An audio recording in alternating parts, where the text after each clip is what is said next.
Motorway police ने पंजाब से सिंध गंदम स्मगल करने की कोशिश नाकाम बना दी। मोटरवे M5 पर उच्च शरीफ के करीब ट्रेलर से 42 टन से जायद गंदम बरामद कर ली गई है। मोटरवे पुलिस ने पंजाब से सिंध गंदम स्मगल करने की कोशिश को नाकाम बना दिया है। M5 पर उच्च शरीफ के करीब ट्रेलर से 42 टन से जायद गंदम बरामद हुई है। मोटरवे पुलिस की जानिब से ही बताया गया है। बरामदशुदा गंदम की मालियत तकरीबन 42 लाख रुपए बताई गई है। ट्रक बगैर इजाज़तनामे के गंदम पंजाब से घोटकी मुंतकिल कर रहा था। तर्जुमान की जानिब से ये बताया गया है। मोटरवे पुलिस ने पंजाब से सिंध गंदम स्मगल करने की कोशिश नाकाम बना दी है। तफसीलात जानेंगे वसीम रियाज से। वसीम, बताइए।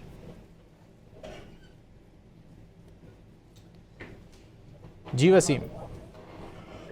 जी देखिए, बिल्कुल मोटरवे पुलिस ने ये कार्रवाई करते हुए लाखों रुपए मालियत की गंदम स्मगलिंग करने की कोशिश नाकाम बनाई है। इसमें तर्जुमान मोटरवे के मुताबिक M5 पर जो है वो और शरीफ के करीब मुश्तबा ट्रालर से 42.3 टन गंदम जो है वो बरामद की गई। बरामद होने वाली गंदम की मालियत तकरीबन 42 लाख रुपए जो है बताई जाती है। ट्रक बगैर इजाजतनामे गंदम पंजाब से घोटकी मुंतकिल कर रहा था। मोटरवे पुलिस ने ट्रालर, गंदम और ड्राइवर को हिरासत में लिया और फिर तफ्तीश की। उसके बाद अब मजीद कार्रवाई के लिए इसको महकमा खुराक के हवाले कर दिए गए, जहाँ इसके खिलाफ मुकदमा दर्ज करके मजीद कानूनी कार्रवाई अमल में लाई जा रही है। जी वसीम रियाज, बहुत शुक्रिया इन तफसीलात के लिए।